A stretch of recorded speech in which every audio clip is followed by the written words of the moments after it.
Adult movie usage is down 47% since the introduction of the Online Safety Act. But not in my house, it's not. All I did was download Surfshark for less than the price of a coffee a month, and trust me, that has more than paid for itself. 10 times over. Honestly, it's the gift that keeps on giving. I just click on Surfshark on my phone, click on I'm now in America, and then I don't have to do all of this, enter your age, enter your ID. I don't want to send a picture of myself, I just want to see some big boobs.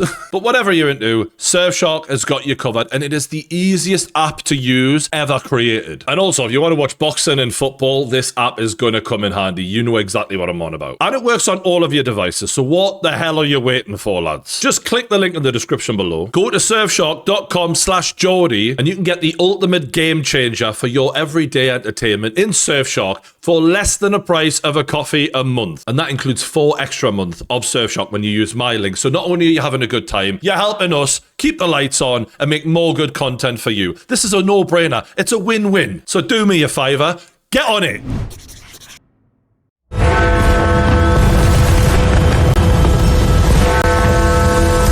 Happy New Year, everybody. I hope you had a wonderful Christmas, and I wish you all the very best for 2026. And I thought we'd take a little look at London's fireworks show as the first video of 2026, just to see what us Brits have got to celebrate this year. England to me is a cup of tea. How many sugars? I'm sweet enough.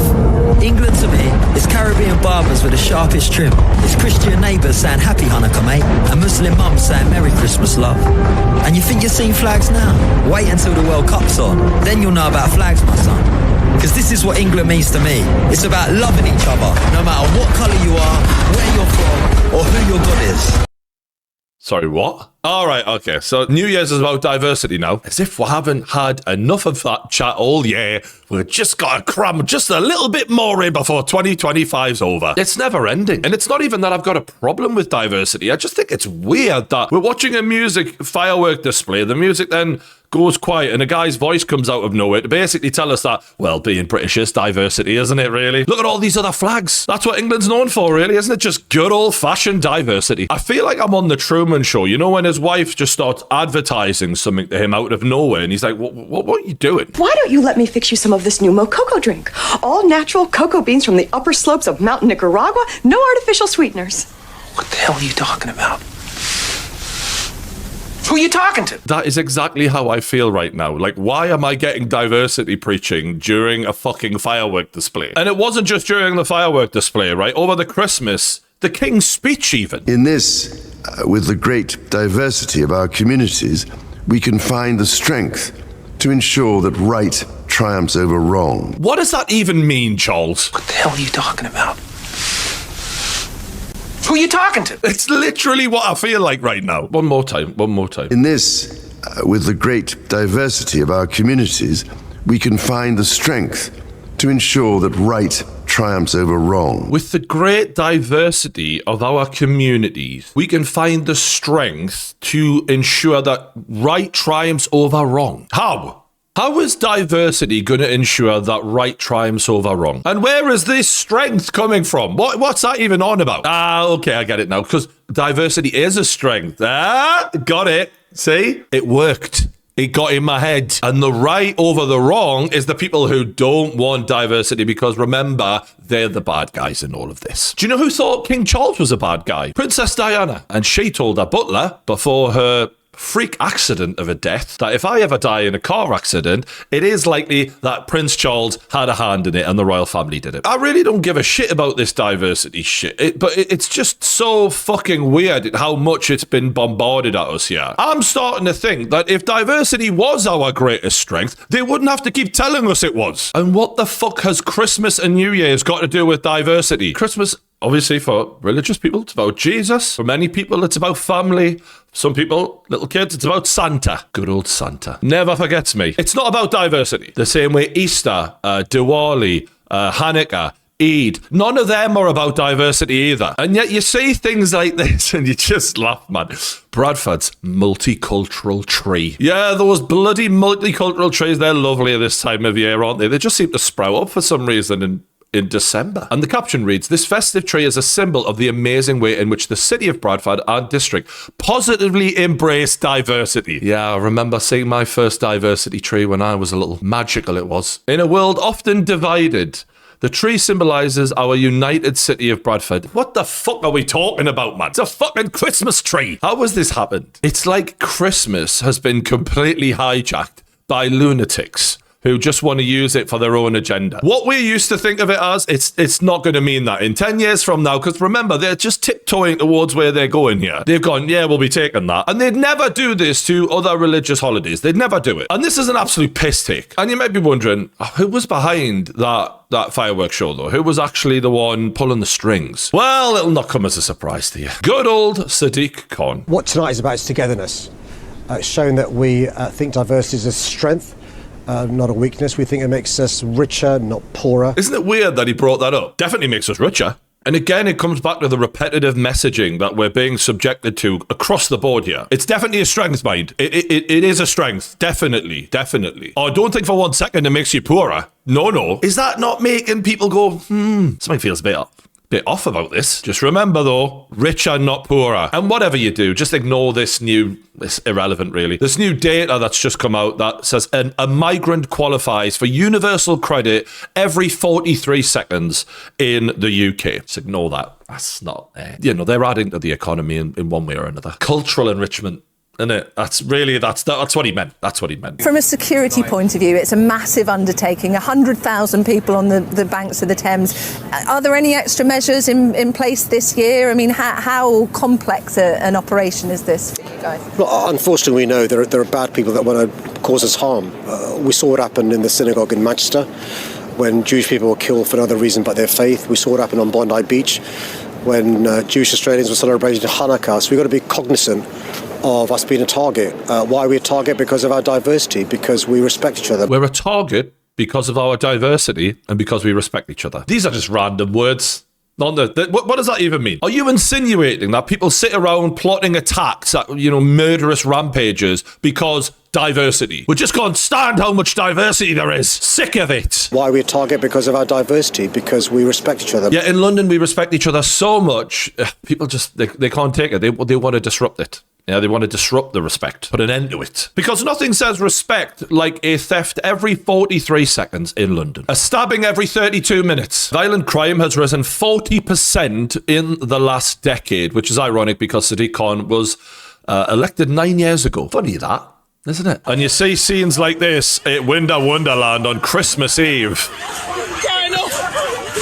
Merry Christmas. You see the cops with machine guns walking around London on New Year's. Yeah, it's just such a respectful place, London, that we need machine guns on standby just to keep order. Nothing says diversity is our greatest strength like machine guns. And Sadiq's so oblivious to his own stupidity. He's like, the most incredible city in the world, the most incredible fireworks in the world. Happy New Year, London. When in reality, anyone else looking at that who really knows London inside out will go, yeah, it's a shithole, but we got good fireworks. That's what he's really saying. And ironically, the British taxpayer pays for those fireworks, and yet I think they still charge people admission. And yet often what people like to do is go to Primrose Hill, where you get a really good view of the skyline, and watch it for free. And they shut that down in London. They cordoned the whole thing off. They built a whole bunch of fucking fencing to stop people getting in. I don't know whether or not to just be depressed about the fact that they can't even trust people to gather because they're worried about what might happen, or to be impressed by the fact that Britain actually does understand the concept of borders. If you could just do that around the actual country, we'd be laughing. And Keir Starmer, obviously, he did his Christmas speech. You can imagine how enthralling that was, but I'll show you a little bit of it. Some truly special people will be pulling on their uniforms and heading out to work. Our NHS staff, emergency services, and the brave men and women of our armed forces. Yeah, shout out to all of the servicemen and women who looked after us over Christmas and New Year's. But we do have to mention one nurse who was attacked by an Afghan migrant in a crowbar rampage. I was nearly beaten to death, she said. She has an open wound in her skull from this Afghan migrant burying a fucking crowbar into it. She was one of 6 people injured in the horrific attack. I honestly don't know why this man did this to me and the other workers at the hospital. She said the only reason she survived is because she ran. Otherwise, she'd have died. I seen something online about the fact that he was potentially kicking off because they wouldn't see him quick enough or he wouldn't get an appointment quick enough. So he gets a fucking crowbar out and he starts attacking people. I guess diversity is strong when it's got a fucking crowbar in its hand. Not to worry though, there has been an important crackdown from Labour to fix some of the major issues we've got in the country right now. Yeah. Boiling live crab and lobster is going to be banned in Britain as part of an animal rights crackdown. Finally, we're tackling the issues, right? I've been worrying about the shellfish. Someone needed to speak up for them. Credit to whoever's behind this. Look at him there. Doesn't even know what's happening around him, the bastard. Ironically, a lot like a lot of people in Britain. Not until it's too late and we're already fucked. And you know the bit where he started to get a little bit warm? He's like, I'm starting to notice stuff here. That's the multicultural tree. That's the like, this is a bit weird, isn't it? That's that moment for us right now. What's going on here? We're in that confusion place right now before it's, I'm fucked. Oh, the analogy. It just writes itself. And when they're done fixing the shellfish issues, they're coming after young boys. As boys as young as 11 could be sent for anti-misogyny training if teachers view their views as toxic in a plan to tackle violence against women and girls. Because, of course, young boys, they're the problem, aren't they? They are the issue. And if you're wondering who was behind this genius anti-misogyny training scheme, it is none other than the gorgeous woman herself, Jess Phillips. She is a looker. Bearing in mind, this is the woman who's in charge of the grooming gang inquiry, the one that she actually voted against even having. Work that out. She's the Minister for Safeguarding Women and Children, and she voted against having an inquiry into what has been going on with women and children there. And since starting the inquiry, multiple victims who were helping with it have walked away calling an absolute sham, the equivalent of another cover-up, because she allegedly is broadening the inquiry to a point where they don't put it on specific communities, because that might be a bit uncomfortable for Jess Phillips, apparently. And this isn't my opinion, this is just what the victims have said. So for her now to be pointing the finger at young boys when this is how she carries herself is just a joke. And it's ironic because multiple times she's confronted with data that gives her an indication of where the most severe risks in society could be coming from, and she just won't acknowledge it. Afghans are 20%, according to these numbers, 20 times more likely to account for sex offence convictions than British people. Does that concern you? I mean, like, I have to look across all of this data and think about where I have to really focus and target resources on the prevention work that I am determined to do. Does that concern you, though? Does that not concern you? 20 times more likely. Does that not concern you? That was, again, just word salad. No answer whatsoever. 20 times more likely. And she just coasts over it like it's nothing, like it's not a big deal. That's a fucking big deal, that. If you had a fish tank and you had a whole bunch of nice little fish in there, one of them's 20 times more likely to fucking eat the rest of them, something to think about. I think there are people in this country who have a culturally very, very different view of women and therefore are more likely to be engaged in these kinds of activities. Which culture doesn't have patriarchy and misogyny in it? Because... Do you think? I mean, like that. I have seen victims and perpetrators from every single walk of life. Do you think we are a fundamentally misogynistic? I tell you what the group of people who are most likely to abuse, that is men.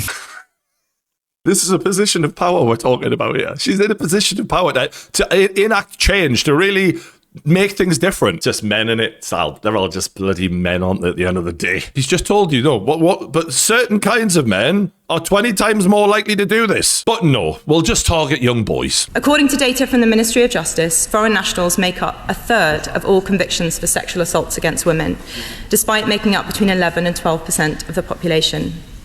Afghans and Eritreans, the nationalities which made up the largest number of small boat crossings this year, are more than 20 times more likely to be convicted for sexual offences than British nationals. But we must be able to have an informed and honest debate about whether mass migration is making this problem worse, particularly when a large number of recent migrants come here from countries where attitudes to women are very different from our own. The Minister spoke rightly of the importance of a data-driven approach.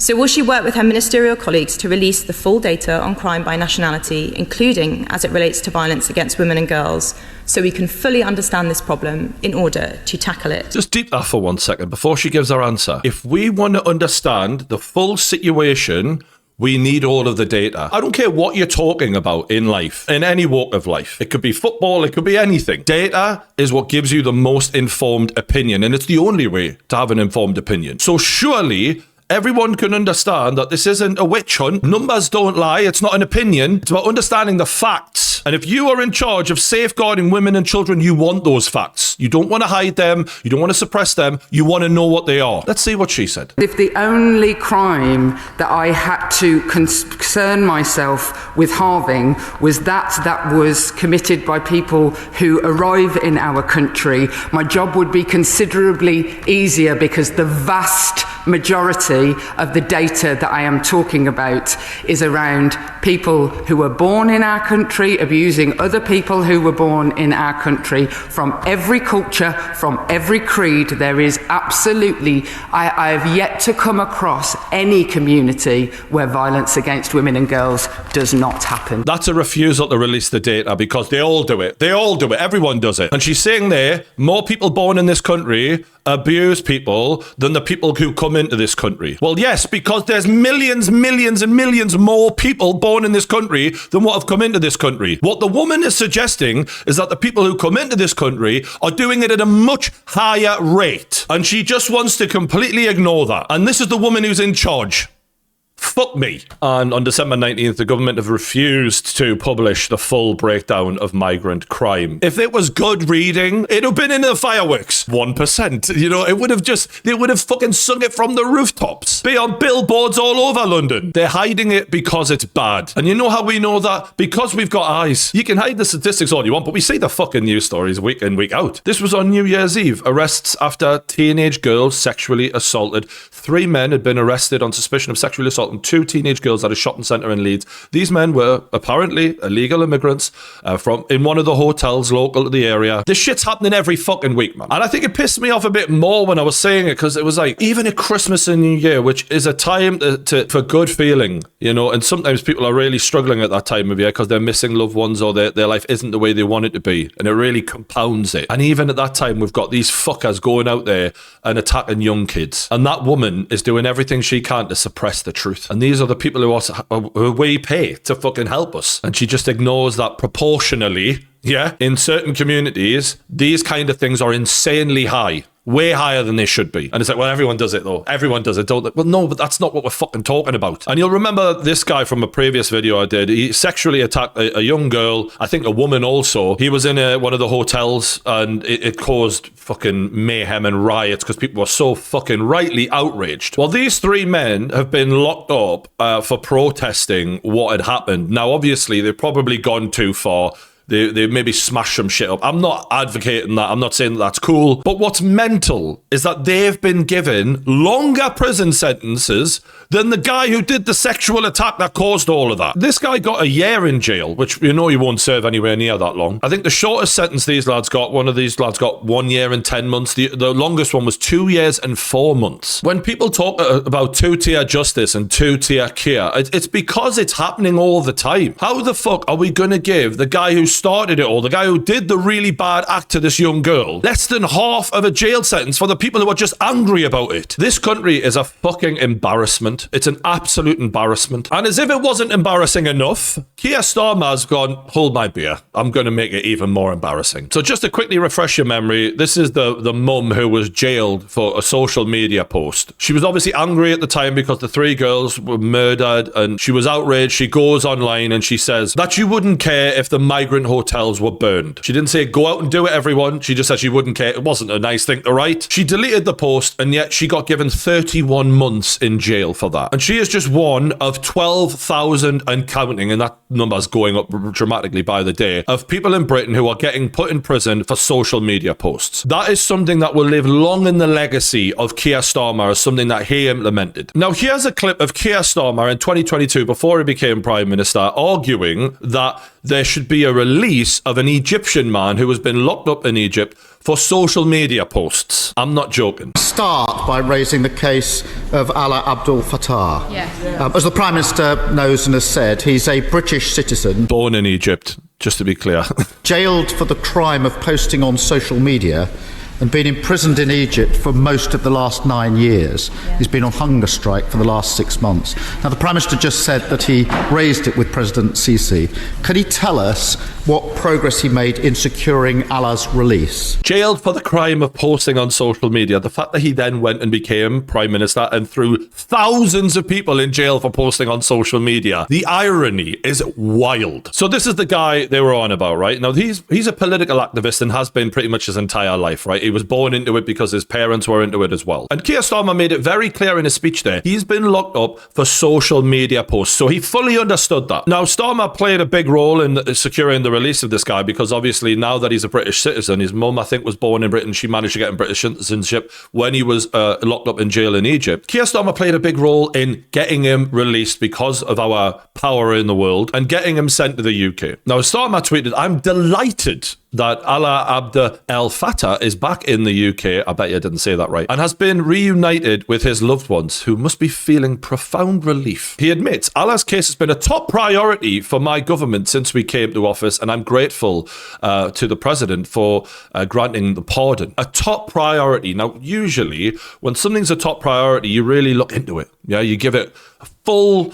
all your bandwidth, you really give it a good look. Well, apparently, nobody checked what he'd actually been posting on social media, which is very ironic because this government loves to watch what we're all posting on social media. And I think it says everything about Starmer that one of his top priorities was an Egyptian man. That really sums up this government right now. So let's take a look at his tweets. "I'm telling you that I hate white people. God, we're just so grateful to have him in the UK. Frankly, not unleashing a campaign of mass punitive violence against white people was South Africa's biggest mistake. Come on in, bring him in. Bring him in. He'll be fine. He'll settle in. He'll mingle just fine. Do you know what I mean? This is it. He'll integrate. Don't worry about it. I fucking hate white people. They don't understand sharing or community.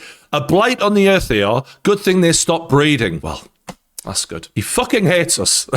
Just a reminder, Keir Starmer, I'm delighted that he's back in the UK. He wasn't actually from the UK. Saying he's back is a bit weird, but he's delighted, Keir. He's fucking delighted. "I should never allow myself to read Thomas Friedman again. Now all I can think about is joining Bin Laden and killing a few Americans." Yep. Welcome home, child. Welcome home. So the brilliant British dogs and monkeys think terrorists will reveal their plans on Twitter. We're just dogs and monkeys, apparently. You're welcome. You're welcome. Come on in. Come on in. Fuck that. Sounds like you need more fear. Random shooting of white males should convince them racism costs lives. There's a million of these things out there. I'll be here all fucking day. Even after all of those tweets have come out, Keir Starmer's tweet saying how great it is that this guy's in the country now is still up because he can't delete it because then he'd have to admit there was a mistake. And there's one thing about Keir Starmer, he doesn't do that. There is no accountability. It's just blame the last guy who was in charge. Blame everyone but himself. Bearing in mind that mother who had to be separated from her child for like over a year, she didn't get to just apologize and say, "Oh, my bad." Even after she deleted it, she was arrested and detained and she was not granted bail. And she was jailed for longer than these sex attackers are for a deleted tweet. And this guy is welcomed in like a fucking hero. Can you even begin to deep what an embarrassment, what a mockery of a Prime Minister we've got? Are you sorry that you wrote you were delighted that a British Egyptian activist, Alaa Abd El Fattah, was back in the UK when he'd previously said killing any colonialists, especially Zionists, was heroic? He also said there was no genocide against the Jews by the Nazis. Are you sorry you welcomed him back to the UK? Those comments are abhorrent. And I condemn them utterly. But so let's be really clear about that. As I made clear, I didn't know about those comments. Didn't know. You did know that he was locked up for social media posting. Your government did make his case a priority. And yet no one thought, maybe just have a read of what he's been posting before we get him over here, shall we? Joke. Absolute fucking joke. I don't buy it, man. The guy is a fucking liar. One of the jobs of the British government, all British governments, not just this British government, where someone is being treated in an improper way in another country, if they're a British national, is to take action to try to alleviate that situation. But I'm not and that's why I acted in this case. Oh, I did it because everyone else did it. Did everyone else who's taken the job before you throw people in jail in their thousands for social media posts? They didn't, did they? No. You're the one who's created a system where people are getting thrown in jail for social media posts. So you can't then welcome in someone who's tweeted shit like that when you're throwing mums in jail and say, oh, my bad, I didn't check. Fuck you. The guy is a joke, and you'll never guess what else he comes up with in this fucking interview. What is it to be British? And I believe to be British is to be compassionate, reasonable, live and let live, and diverse. And I am proud to serve our diverse country. It's just never ending. It's every fucking opportunity they can get it in. And the compassionate line, that's about taking people in, giving away our money. Like, that's what that basically means, isn't it? And again, going back to this new data that a migrant qualifies for universal credit every 43 seconds in the UK. Do you understand how insane that is? I don't think any of us can even possibly grasp how mental it is that we're doing that. We're on a boat, we're just trying to get from A to B, and they're fucking drilling holes in the bottom of the fucking boat right now. To me, if we're looking at what modern Britain is, it's about being generous to a point of stupidity. What was it, like 400 fucking billion we're going to be spending on welfare in the very near future, I seen the other day? It's going up and up and up and up. And it's going up in direct correlation with mass immigration. Funny old thing. And it doesn't just stop with benefits. We're literally investing 100 million into new houses specifically for immigrants. New council houses to be built for asylum seekers in push to end the use of hotels. Yeah, that's going to happen. With intense public backlash expected. Well, why would that be? Maybe because it's more impossible than it's ever been in the last 100 years for people to get on the property ladder. And we're just fucking, oh yeah, come on in. We'll sort you out. Don't worry about it. Don't worry about getting a job. Don't worry. We'll get you a house. No problem. It's insanity. And that is why when I'm getting bombarded with this diversity is our greatest strength, just cut over Christmas and New Year, just at every fucking possible corner. Can't even watch the bastard fireworks without being hit with this shit. I had to have that Truman Show moment. Who are you talking to? So look, it's 2026, and I hope you had a great Christmas and New Year's. Obviously, I just couldn't ignore this. It was so weird. Let me know what you thought, obviously, in the comments below. Big love for 2026 and big appreciation to you lot for supporting this channel to this day. If you haven't already, hit the like button, subscribe, and I'll see you on the next one.